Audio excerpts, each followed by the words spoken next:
high fidelity. It's great. Sex. That sensitive. Fantastic. Perfect life.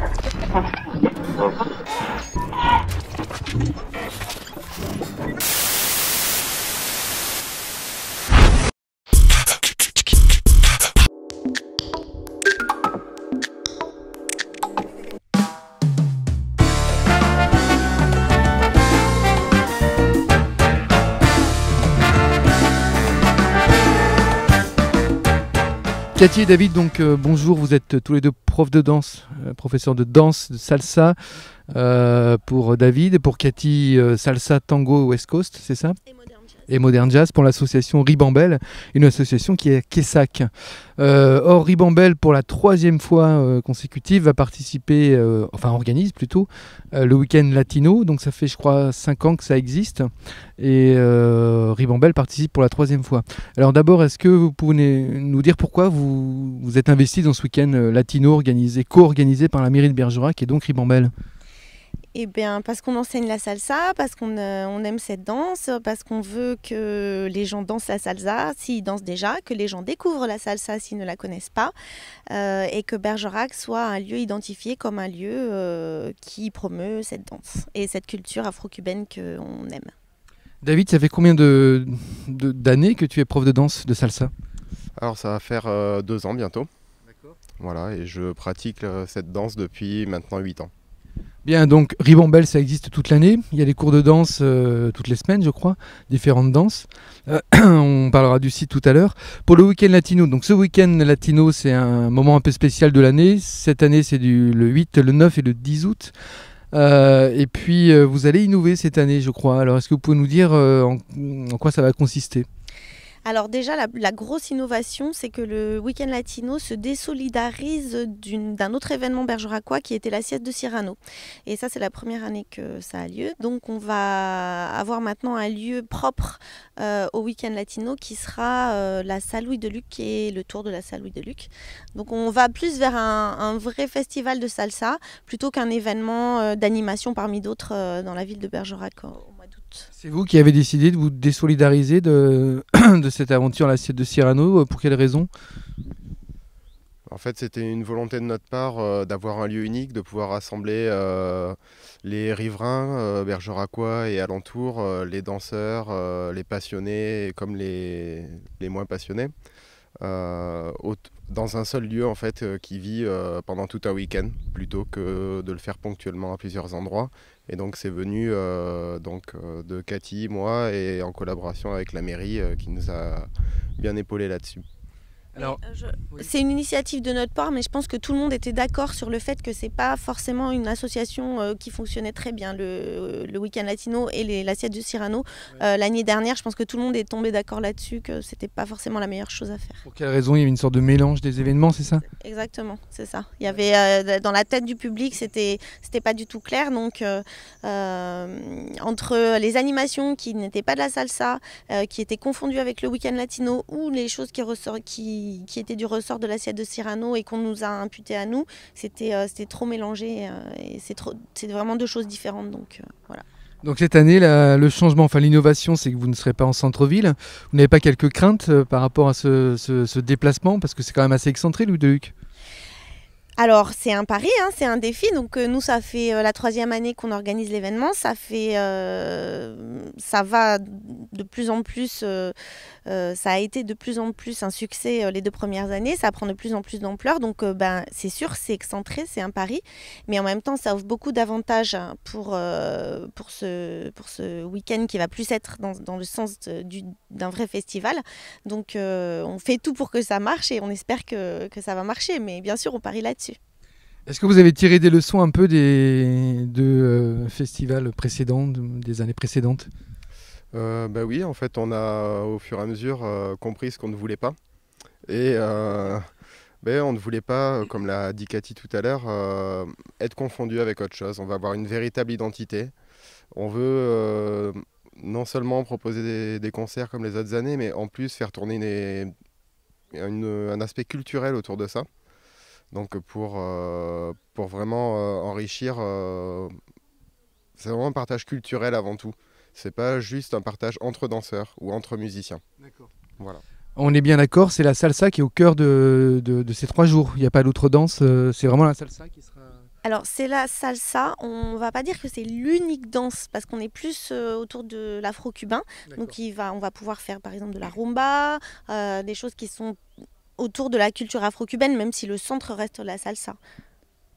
Alors, quel type de public vient ce type? Bon, il doit y avoir les habitués, j'imagine, pour ce festival, mais est-ce que si je suis pas un bon danseur, si je ne sais pas danser, je peux quand même venir? Est-ce que je vais trouver mon compte? Oui, oui, oui, oui et oui.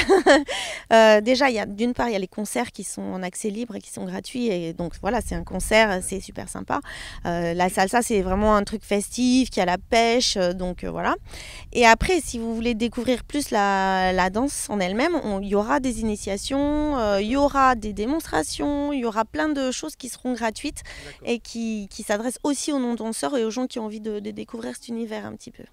Donc les initiations seront gratuites, c'est pendant la journée, j'imagine, et le concert sera payant, enfin les soirées seront payantes, c'est ça? Le concert sera entièrement gratuit. Hein. Tout est gratuit. Tout est gratuit, les soirées dansantes après le concert également, les animations toute la journée, l'entrée au site du festival est gratuite. Voilà, nous ce qu'on veut c'est partager vraiment avec le plus grand nombre, donc une culture qui nous tient à cœur, qui nous passionne tout au long de l'année. La seule chose qui sera payante, ce seront les stages en fait, avec des professeurs, parce qu'on fait venir des professeurs de salsa qui sont renommés au moins au niveau national. Donc les stages avec eux seront payants, mais par contre il y aura des initiations gratuites aussi en parallèle. Il y aura, de toute façon, on aura plusieurs lieux. Donc il y a la salle Louis Deluc et il y a plusieurs espaces à l'extérieur. Donc il y a plusieurs choses qui auront lieu tout le temps en simultané en fait. D'où l'intérêt d'avoir un lieu unique et de pouvoir tout faire, parce que j'imagine qu'en centre-ville, c'est très compliqué d'avoir à la fois la salle de concert et les ateliers. Bah ouais, on n'a pas vu, on n'a pas d'autres vraiment lieux où c'est possible dans Bergerac, sans compter qu'après les soirées durent tard le soir, donc c'est toujours un petit peu compliqué en centre-ville avec les autorisations, etc. Est-ce qu'il y a d'autres types de festivals dans la région qui ressemblent un petit peu à ce que vous faites? Est-ce que vous savez ou pas? Alors, qui ressemble à ce qu'on fait, non. Voilà, parce que chaque festival a vraiment une identité différente. Par contre, nous, on essaie de se rapprocher, donc à moindre échelle bien entendu, d'un festival qui s'appelle Tempo Latino, qui a lieu à Vic-Fezensac. Mais on essaie de garder cet esprit-là avec vraiment un festival qui veut vivre à longueur de journée pendant tout l'événement et qui n'est pas juste un concert et des danseurs. D'accord, donc de la musique afro-cubaine, de l'initiation, des stages, j'imagine que c'est des personnes qui sont déjà, enfin en tout cas des danseurs confirmés ou qui...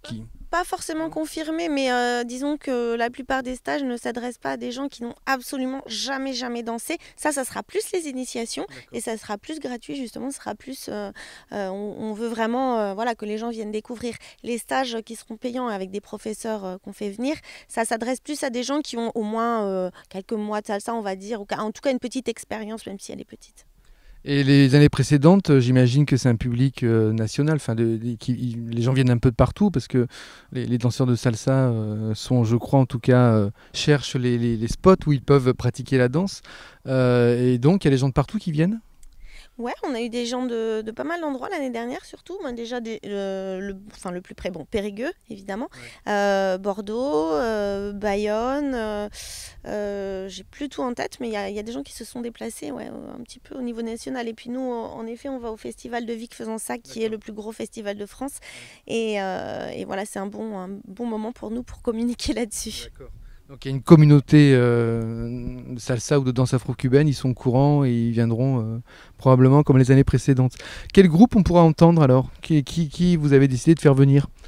Alors pour l'instant, on a en tête 2 groupes, dont un est confirmé, il s'agit de Conga Libre, donc, qui n'est plus à présenter dans le monde de la salsa. C'est un groupe qui passe à la télé. Super. Oui, tout à fait. Et donc ils font des concerts partout en France, mais également commencent à s'exporter un petit peu à l'étranger. Ils ont sorti 2 albums et donc ils tournent beaucoup et on les verra notamment à Tempo Latino cette année à Vic-Fezensac. Donc voilà, c'est quand même une tête d'affiche au niveau des groupes français. Et vous savez si eux, ils joueront le premier, le 8, le 9 ou le 10? Ils joueront le samedi soir, donc c'est le 9. Voilà. Et après, pour le 8 au soir, on n'est pas encore fixé sur l'organisation de la soirée, en fait. D'accord. Donc on peut avoir toutes les informations nécessaires sur votre site internet. Il y aura un site dédié ou c'est le site de Ribambelle? Comment ça se passe? Alors, il y a un site spécialement dédié à l'événement qui est welatino.com, donc W2E latino, tout ensemble, attaché.com. Et après, nous, on a toujours un site régulier qui est assoribambelle, attaché.com aussi. Donc, il y a des liens sur les deux sites. Bien, donc plus grosse organisation que les 2 années précédentes, j'imagine. Ça veut dire aussi plus gros budget. Vous avez un budget de combien? Donc le budget de l'événement, pour l'instant le prévisionnel est à 16 000 €, donc ça commence à faire un beau festival. Et par rapport aux années précédentes? Le premier était à peu près à 8 000 €, donc il y a 2 ans, et le deuxième entre 11 et 12 000 €. D'accord. Donc soyons transparents, la mairie vous finance à combien sur ces 16 000 € la mairie de Bergerac s'est engagée à vous aider à hauteur de combien? 6 000 €, ce qui est un beau geste. Voilà. Et malgré le changement de municipalité, il n'y a pas de changement dans la mise en œuvre des événements? Alors, a priori, non. On a eu une petite crainte de savoir, parce que c'est vrai que au début, quand ça avait lieu, l'un des buts de ce festival était aussi d'animer le centre-ville. Oui. Donc là, quand il y a eu le changement de mairie, on s'est demandé si ils n'allaient pas nous demander de revenir en centre-ville. Donc on a discuté avec eux, ils ont tout à fait entendu nos arguments. Donc a priori, il n'y a pas de changement. On attend la confirmation officielle du maire la semaine prochaine. Mais a priori, ça devrait rester comme ça. Ok, donc après le Tour de France, après les journées flamenco, on passera à autre chose avec le Festival Latino. Bien, écoutez, sauf si vous voulez ajouter autre chose par rapport à ce qu'on a dit. On vous encourage à venir découvrir, ou pour les passionnés, approfondir la danse. Et donc tous rendez-vous le 8, 9 et 10 août, salle Louis Deluc à Bergerac. Merci à vous. Nada cambió, solo es tiempo que pasó. Ayer es como hoy, el alma no murió, la música es igual. Llegando a la gente diferente para darte todo lo mejor a ti. Darte sonrisas, alegrías, amor. Si tú escuchas su melodía, ábrele tu corazón.